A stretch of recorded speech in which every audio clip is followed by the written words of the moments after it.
Hai Sobat IndiHome, perkenalkan aku Nisha dari Customer Care Telkom Regional 6 yang hari ini akan membantu episode perdana kali ini, yaitu dari Skalpot alias Saatnya Anak Kalimantan Podcast edisi Sobat Bertanya, Mimin Menjawab.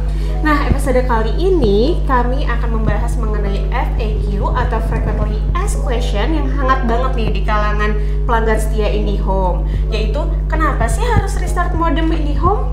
Nah, seringkali ya mungkin sobat di rumah ketika mengalami internet loss diminta untuk merestart modem, tapi mungkin sobat IndiHome juga bertanya-tanya kenapa harus restart modem sih gitu.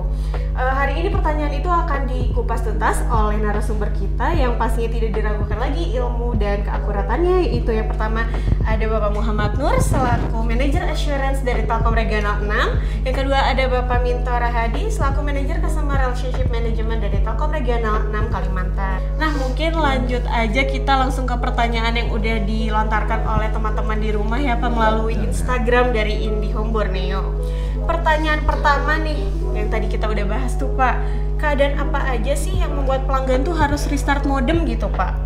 Dan kenapa harus restart modem gitu? Mungkin boleh dijawab Pak. Oke, aku izin jawab ya. Jadi memang tren namanya restart modem itu sudah mendunia sebenarnya ya. Memang di sini juga kita sudah pernah mendiskusikan bersama teman-teman divisi IT bahwa kita harus membentuk nih suatu perhitungan di mana kita harus melakukan restart modem dengan kondisi seperti apa. Contoh seperti kasus-kasus yang ada yang pernah kita temui ya. Suhu yang terlalu tinggi, terus kemudian buffer memori yang sudah secara utilisasinya itu di atas 90%, kemudian banyak hal-hal lagi yang lain juga yang mengakibatkan menurunkan kualitas atau fungsi dari si modem tersebut. Nah, makanya di sini juga perlu nih kita perhatikan dari pemposisian letak-letak instalasi modem ya. Jadi modem itu bisa misalnya kita taruh di atas meja misalnya. Nah, kalau ditaruh di atas meja kita juga harus memperhitungkan sirkulasi udara. Jangan mungkin bertumpuk dengan perkakas-perkakas lain gitu ya di atas meja. Nah, itu juga akan mempengaruhi dari sirkulasi udara tersebut. Nah, begitu juga kita kalau kita taruh di atas di dinding misalnya gitu ya. Nah, itu juga dengan memperhitungkan sirkulasi udaranya begitu. Nah, jadi kondisi-kondisi tersebutlah yang mungkin kita harus melakukan restart gitu.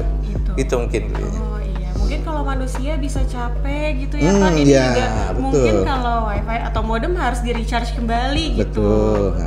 Gitu ya. Ya cleansing inilah, cleansing memori lah di dalamnya gitu. Jadi harus di recharge kembali tuh kayak layaknya kita yang capek. Nah, kita harus recharge kembali biar jadi lebih baik dan bisa beraktivitas kembali tentunya ya.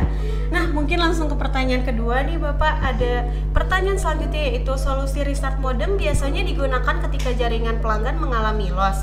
Boleh dijelaskan nggak loss itu disebabkan oleh apa sih Pak? Gitu. Oh iya, jadi mungkin sementara yang ditangkap oleh kawan kita di pelanggan-pelanggan kita ya, pelanggan-pelanggan kita itu bahwa ada indikasi loss gitu ya. Sebenarnya indikasi loss itu sudah jelas bahwa itu menyatakan perhubungannya putus gitu ya. Artinya hubungan antara modem pelanggan dengan sentralnya yang ada di office Telkom itu memang benar-benar terputus gitu ya. Nah, jadi indikasi loss itu sebenarnya sudah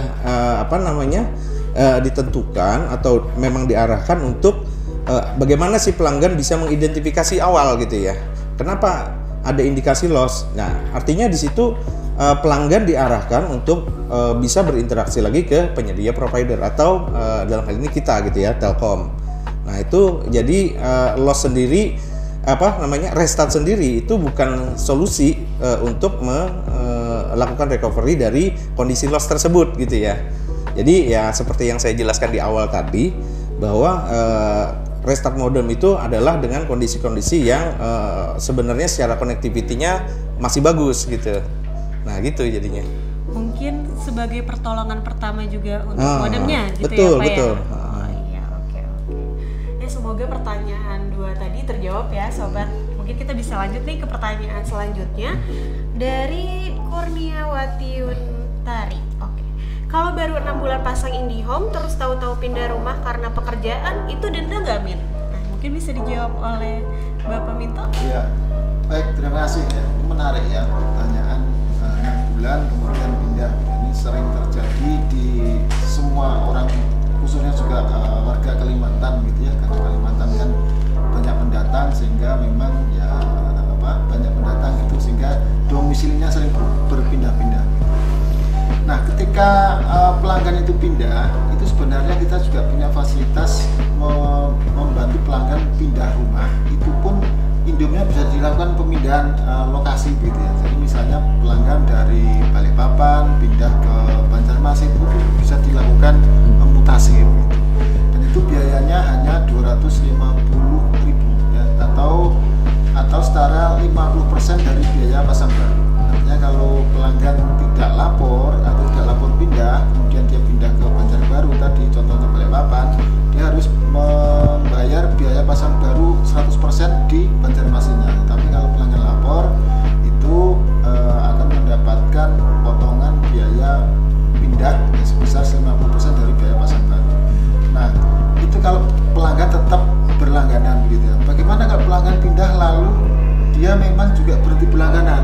Nah, ini memang akan dikenakan denda ya, karena sesuai dengan ketentuan pada saat melakukan pasang baru. Jadi para sobat Indo pada saat sobat melakukan pasang baru, di situ ada kontrak berlangganan, dan di kontrak berlangganan jelas tertulis bahwa ketika pelanggan berhenti berlangganan sebelum 12 bulan, maka akan dikenakan denda sebesar 1 juta rupiah. Ini sebagai ketentuan dari proses pasang baru. Begitu. Jadi jangan lupa kalau misalnya mau pindah dan mau pakai IndiHome lagi, jangan lupa lapor gitu ya Pak ya, agar 50% aja tuh. Nah, sama jangan lupa juga teman-teman saat pasang baru gitu ya, bisa dibaca kontrak berlangganannya karena semuanya lengkap ada di situ mengenai syarat dan ketentuan dari IndiHome. Oke, selanjutnya nih dari Gusti Ayu Sucitra, adakah batas maksimal pengguna WiFi IndiHome pasang di rumah? Ya, tentu ada ya, Sobat Indo. Kita menyebutnya adalah optimum device gitu ya. Ada istilahnya optimum device.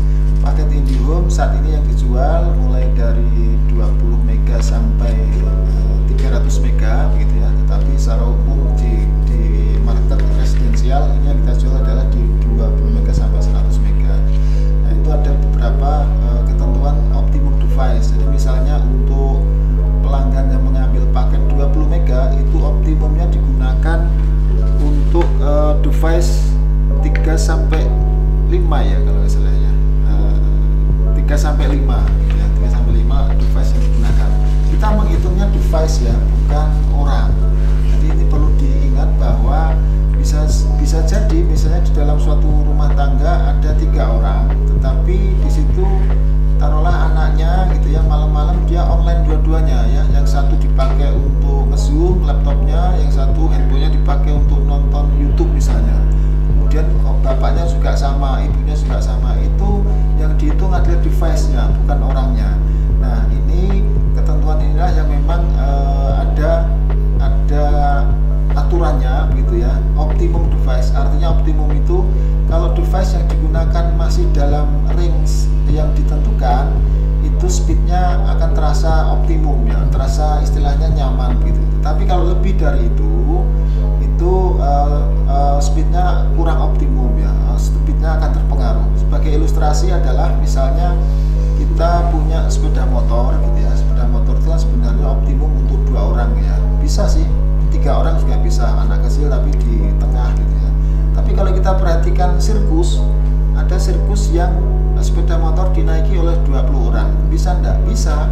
Tapi resikonya apa? Resikonya sepeda motor tadi tidak akan berani berjalan secara kencang, secara laju. Paling dia hanya kecepatan ya mungkin 6 km sampai 10 km. Tapi kalau dia sepeda motor tadi dipakai untuk 2 orang, dia bisa melaju sampai ya 70 kilo atau 80 kilo seperti itu. Jadi kira-kira analoginya seperti itu.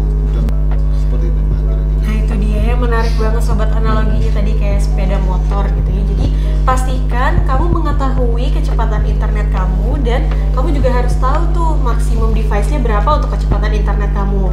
Kamu bisa juga lihat di IndiHome Borneo, IndiHome Care, ataupun di web IndiHome. Langsung ke official nih ya.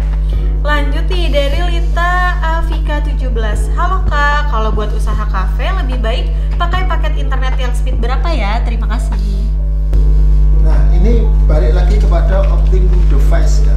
Optimum device. Jadi Kak Lita mungkin sudah bisa mulai mendesain, merancang kira-kira kafenya ini nanti akan berkapasitas berapa kursi atau berapa orang gitu ya. Kita bisa saja mengambil asumsi satu orang satu device lah ya. Satu orang satu device. Atau kalau mau amannya ya satu orang satu setengah device. Artinya 2 orang 3 device begitu.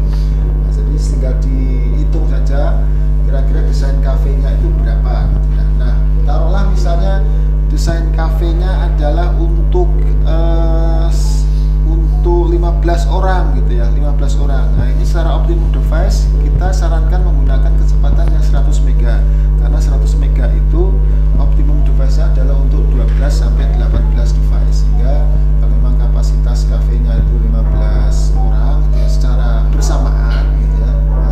Jam sibuk misalnya, jam sibuknya kafe biasanya jam 8 malam bisa dipastikan ada 15 orang ya, kita sarankan menggunakan kecepatan yang 100 mega supaya ini optimum. Karena nanti jangan sampai pengunjung kafenya datang terus ternyata internetnya tidak nyaman ya, tidak support, tidak bagus ya. Nah, akhirnya kan jadi sayang juga, pengunjungnya jadi berkurang, jadi trauma lagi kafe itu. Ya apalagi sekarang pengunjung tuh pasti pengennya main pakai wifi gitu ya Pak ya, kalau di kafe-kafe. Oke deh kalau kayak gitu. Kalita semangat, coba mungkin dipikir-pikir dulu nih kira-kira di kafenya buat berapa orang sih. Nah nanti kalau misalnya udah tahu bayangannya untuk berapa orang, bisa tuh disesuaikan dengan paket kecepatan internet yang akan Kalita pilih. Oke, selanjutnya dari Lala Siregar 17. Gimana strategi IndiHome untuk selalu jadi yang terbaik? Di satu sisi banyak sekali provider yang muncul nih. Ya, ini menarik gitu. Artinya bisnis industri internet itu sangat berkembang di Indonesia gitu, sehingga banyak provider yang datang gitu ya. Kita juga sangat terima kasih, artinya semangatnya sama membangun Indonesia supaya lebih maju. Nah, lalu bagaimana sikap, plan dan yang dilakukan IndiHome untuk selalu memberikan pelayanan terbaik? Yang pertama, IndiHome itu punya slogan "You are the first", gitu ya. Artinya pelanggan itu adalah yang pertama. Kita akan mengutamakan pelanggan gitu ya. Apapun itu kondisinya harus kami utamakan gitu. Yang kedua, IndiHome punya segmentasi pelanggan yang disebut dengan pelanggan HVC ya, High Value Customer. Itu kita bagi ke dalam 4 kategori ya. Ada HVC Diamond, HVC Platinum, Gold, dan Silver. Ini tentunya kelasnya beda-beda, kemudian juga benefitnya juga beda-beda. HVC Diamond tentunya lebih kami prioritaskan gitu, kemudian fasilitasnya juga lebih banyak. Jadi misalnya pelanggan HVC Diamond ini kalau datang ke Plaza Telkom nanti akan kami prioritaskan nomor antriannya ya, dia bisa istilahnya menyalip nomor antrian yang lain atau ada petugas khusus yang akan melayaninya. Kita terima kasih nih kepada Sobat IndiHome dan kami juga berusaha memberikan yang terbaik melalui jargon slogan "You are the first". Itu Mbak. Baik Bapak, jadi sebenarnya Sobat IndiHome di rumah ini seharusnya seneng ya Pak ya, karena Iya. kita selalu menawarkan yang terbaik karena you are first.